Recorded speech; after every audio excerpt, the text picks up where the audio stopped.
Hi అండి, అందరూ ఎలా ఉన్నారు? సో ఇది వచ్చేసి మేము కొడైకెనాల్ వెళ్ళామని చెప్పాం కదా. ఇది వచ్చేసి మేము హోటల్లో స్టే చేసినప్పుడు మా బ్రేక్ఫాస్ట్ ఫ్రీ అనమాట. మేము వచ్చేసి cloud walk home stay hotel అయితే స్టే చేసాము.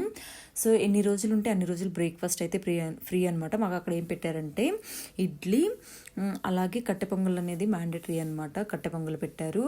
సో ఇంకా లంచ్ డిన్నర్ అనేది మనం ఎక్కడైనా పే చేయాలి, ఇక్కడైనా పే చేయాలి. డిన్నర్ ఎటు మనం నైట్ హోటల్కే వస్తాం కాబట్టి అక్కడ ఎటు తింటాము. ఇంకా లంచ్ వచ్చేసి మనం ప్లేసెస్ చూస్తున్నప్పుడు తినొచ్చు. ఇంకా గ్రీన్ చట్నీ పెట్టారు, అలాగే ఇంకా చట్నీ అనమాట, పల్లీ చట్నీ.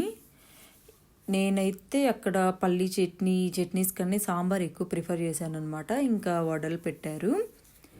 తర్వాత ఎక్కువ వీళ్ళు బ్రెడ్ అవి తింటారు. సో బ్రెడ్, సాస్, బటరు అవి కూడా పెట్టారు. నేనైతే ఇడ్లీ, వడ ఫస్ట్ చట్నీతో ట్రై చేశాను. తర్వాత చట్నీ కూడా బాగుంది, కానీ సాంబార్తో ఇడ్లీ మిక్స్ చేసుకున్నాను. సో ఇలా అనమాట, ఒక్కొక్క రోజు ఒక్కొక్క స్పెషల్స్. ఐ హోప్ ఈ వీడియో మీకు నచ్చిందని అనుకుంటున్నాను. Please do like, share and subscribe. అలాగే పక్కన బెల్ ఐకాన్ని క్లిక్ చేయడం మర్చిపోకండి. Thanks for watching.